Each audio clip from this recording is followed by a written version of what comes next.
we do have a small city that has assets. Yes. We have lots of assets. But we're having trouble getting those assets back up and running. The Phoenix Center is like the best example, right? We have an amphitheater with a parking structure that holds 7,000 people for, is it 7,000, something like that? For any given event outside in the summer. And it has been closed for 15 years or better. 15 years. Yeah. See, the number one, right, an amphitheater, dead center in the city, they can bring 7,000 people to the downtown on any given day. You can even have winter events out there. But somehow we don't seem to be able to figure out how to get it back online. Is it a structural problem? Did you? It's been condemned by the city under emergency management concerning under litigation. But it's not. It was it's structurally sound. That's true, but it's still, for legal purposes, it's still a condemned structure. But it's still going strong. It was condemned They so they can get it We drive torn it down. every day, so. But they didn't. Yeah, it's the elephant in the room for us, isn't it? They've lost 6 times in court attempting to demolish it. How many slides you got? I'm done. So We can talk. Here's one of the challenges to it's in mediation right now. We get bogged down on one thing, like the Phoenix Center, and we can't think about anything else that needs attention but the Phoenix Center. And I'm not saying ignore the Phoenix No, it Center, gets swept under but the rug. include that in the plan. We don't think about it. Right. Really? We waited till the end of the meeting to bring it up because we've already talked Yeah, about we've already said we don't talk about it. We've already talked about the alley thoroughfare that what fell by the wayside. We've already talked about so bring the Phoenix Center back online. the circle. No, I'm not saying that I have the answer, and I'm sorry to bring it up because it really gets people all worked up. But if I were the mayor of the city or the city council, it would be very difficult for me to continue to have a blind eye to that. I've been actually talking to the community about having a rally to march on the Phoenix Center and demand that the city use the assets that it has. Or sell it. I'm with you. But if we get the perception that the city's safe and we get all these infrastructure things taken care of, then That's- somebody might go, hey, that place is nice. Well, town." that is infrastructure, though. It's social infrastructure. And we talk, everyone was talking about how the income of Pontiac is so low, but we spend big money on social, like transportation, on social campus marches.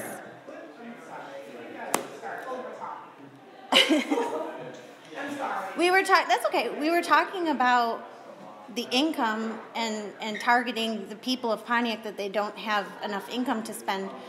But we also, in November, lost a $4.5 billion investment in transportation and for our region. And so we need to start thinking regionally about assets and infrastructure. And transportation is infrastructure. The Phoenix Center is infrastructure. A parking deck is infrastructure. So to not talk about those big elephants in the room, we're sort of missing the point. We talked about that they're being woven into the overall structure What- that starts to address. Well, what I heard from Dionne is that we need programming and things that draw people. And if you think about what Pontiac people actually engaged with historically downtown, it was the Phoenix Center. They saw a concert there. They had their graduation ceremonies there. So it's really the only emotional engagement that they have to this downtown. Is the mayor and city council, they just don't want to talk about it? Is it just like, we're not going to talk about it? It's in litigation. It's been in litigation. With The owner of the buildings, they're called the Ottawa Towers, private ownership had easement rights to the parking and attachment to the parking. They are connected to the public structure. When condemnation happened, there was a lawsuit filed to try and thwart demolition so that their easement rights could be protected. And so my perception is that if there's an admission by the city that yes, you're right, we were wrong, or something like that, that it then triggers that damages are allowed and the taxpayers of the city of Pontiac could be on the hook for triple damages of whatever lost revenue could be, et cetera, et cetera. I don't know all the detail, but trying to hear both sides, so it's almost like a stalemate. But what the legal system kind of forces upon whatever outcome. The private owners want to say, how can we maximize this for their own benefit? The cities want to say, how can we mitigate the damage? And so this purgatory has left this very large structure, which was, in many respects, poor urban design at the time, but now that we got it, let's make the most of it, in my personal opinion, but we are stymied from that ability because of these larger implications that are pending. Yeah. And then you throw a lot of time in the relationship to membership. So you've got all of these variables, and everyone's kind of playing chess a little bit, but like waiting to see. So that's like just the reality, and that's what we're all kind of right. And I think then also from a perspective, we spent the last year trying to get the mayor on board in support of this organization and kind of trust. So then, how to benefit that without, I don't know. It's just a difficult balance that we are all in right now. Well, that was a great point that Monica made about the emotional connection. Yes. Pontiac Schools, we literally had our graduation ceremonies on there.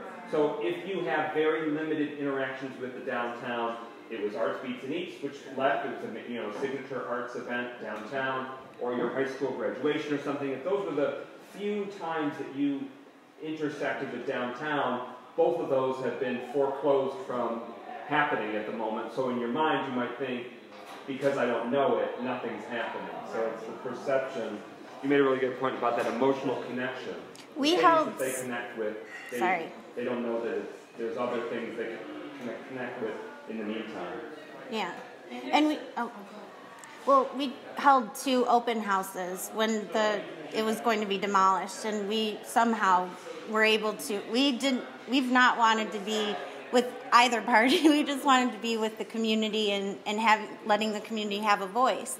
And we do a lot of community things, and that seems to be the only thing about this downtown that causes, something that they could see themselves engaging in the future. There's still a huge disconnect between the mayor, the council people, and the downtown. When we had the Consumers Energy coming in and putting new meters in, I desperately requested that it be done before the season ended, and they assured me it would be. And then when it wasn't done, the response from the city, the director of our DPW was, Karen, why is that a problem? Nobody shovels downtown anyhow. Why do you care that the asphalt is going to stay there till spring? Because no one can walk downtown. But I'm telling you, this is the attitude. This is the response. We are 10% of the downtown. That's how we are perceived. As 10% of the city. The downtown is 10% of the city. We are a portion. We are not an economic development aspect of the city. We are not the force that's going to be driving the money to put the streetlights on and take care of the libraries, take care of all the infrastructure. It's really interesting that this is your downtown and this is not a city site.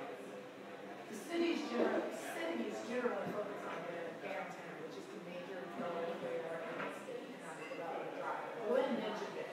And then the neighborhoods follow that. So it seems like the neighborhoods are giving you attention, and the downtown. You drove for down our streets. We've got problems like this.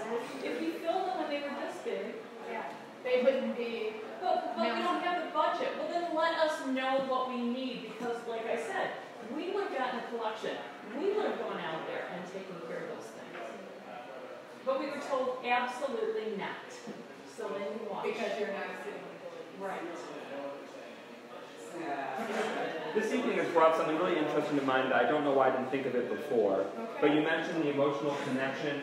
When you were talking about the concentric circles and the transient population that comes with it, the latest census estimates I saw is that citywide we are 56 rental population.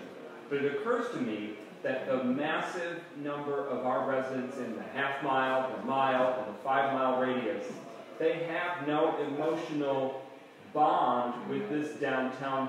They know it's historic, but it's not historic for them per se that live in this 5-mile radius, because it's too many generations removed from when it was truly, all pistons firing, or, those, because it was probably a downtown designed and operated more exclusively for Caucasian residents of a certain income level, that they have long since moved.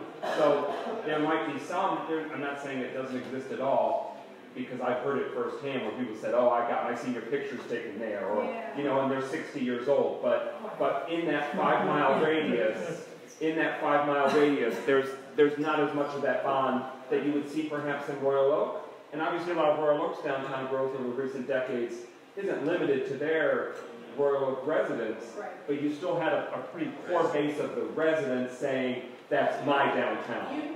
That's a downtown that I've known my whole life, and even if I don't spend all my disposable income, I still feel a sense of pride of place and ownership. I still think there's like a push and pull between the residents versus downtown. And I haven't just seen it in this community, but it was definitely there in Flint, it's definitely there in Royal Oak even, not as much so, but it's this, if resources are declining, like right after the recession, who's fighting for whatever resources are left? And so there tends to be, the central business district versus the neighborhoods, and that tends to be a fight that tends to play out in a lot of communities, at least in, Metro Detroit. So.